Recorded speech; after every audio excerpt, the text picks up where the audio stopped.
안녕하세요, 스페인 안드레아입니다.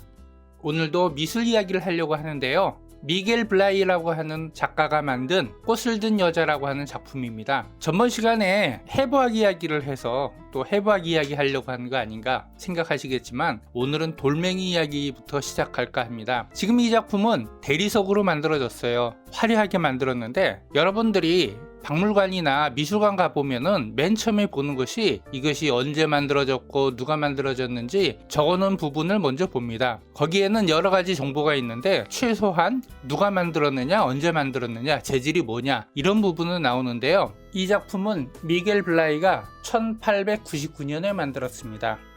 돌멩이 이야기는 뭐냐? 우리가 한국에서 돌멩이로 만들어진 작품을 생각을 해보면은 석굴암 생각이 날 거예요. 제가 2021년 봄에 석굴암에 가서 그것도 가이드하고 같이 이야기를 나누는데요. 가이드분이 자랑스럽게 이야기하시더라고요. 이거 화강암으로 이렇게 부드럽고 선이 곡선 같은 거 잘 살려서 만드는 건 대단한 기술이라고 이야기하시더군요. 여러분들 이런 생각 안 해보셨습니까? 우리가 우리나라에 돌로 되어 있는 작품을 생각해 보면은 무덤에 있는 망부석이나 석굴암에 있는 부처님상, 아니면 12지신상, 석탑, 이런 작품들이 있는데, 이런 것들을 생각해 보면 화강암으로 만들어졌고 거친 돌로 만들었던 것을 생각하실 수 있어요. 자, 서양은 대리석으로 부드럽게 섬세하게 조각을 했는데, 우리나라는 왜 그렇게 딱딱한 화강암으로 그렇게 어렵게 만들었을까? 이런 부분부터 생각해 봐야 하지 않을까요? 의외로 답은 날씨에 있습니다.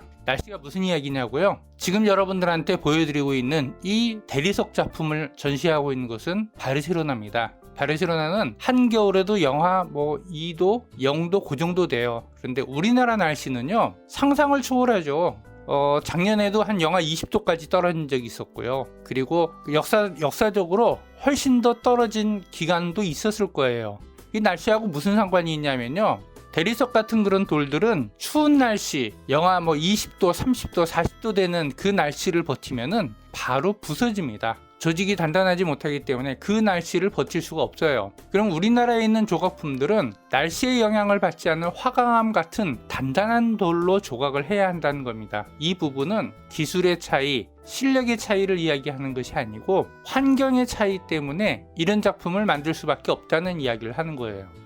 자, 그러면은 서론이 길었는데 미겔 블라이의 꽃을 든 여자, 이 작품 이야기를 잠깐 해볼게요. 해부학 이야기는 저번에 했으니까 이 사람이 해부학에 대한 기본적인 상식은 있겠구나 라고 생각하고 보면은, 이 여자는 해부학적인 특징을 나타내는 벗은 몸이 없어요. 옷을 다 입고 있어요. 그리고 꽃까지 들고 있네요. 자, 꽃을 들고 있는 부분에 대해서 생각을 해보면은 꽃이 무슨 의미가 있을까 생각하실 수 있어요. 꽃은 아름답지요. 그런데 꽃을 표현한다는 것은 섬세하게 꽃잎 하나하나를 표현해야 한다는 겁니다. 쉽게 이야기해서 수공비가 많이 들어요. 그리고 이 작품을 보면요, 머리의 헤어스타일부터 시작해서 옷의 주름, 이런 부분이 가장 특화되어 있는 부분입니다. 그래서 이 작품을 쭉 살펴보면은 옷의 주름 하나하나가 섬세하게 작업이 되어 있던 것을 보실 수 있어요. 대리석으로 이렇게 섬세하게 만든다는 것은 대단한 실력을 나타내는 것입니다. 1899년, 우리나라로 보면 조선 후기, 일제강점기 시작하기 전 그 시기 때예요. 그 시기 때에 이런 작품을 만들었다고 생각을 해보면은 서양과 동양과 어떤 미술에 대한 차이가 있었는지 그런 생각도 잠시 해볼 수 있습니다. 오늘은 이렇게 꽃을 든 여자 이야기를 잠시 해봤고요. 다음번에는 미술관에 대한 이야기나 아니면 협업에 대한 이야기를 해보도록 하겠습니다. 감사합니다.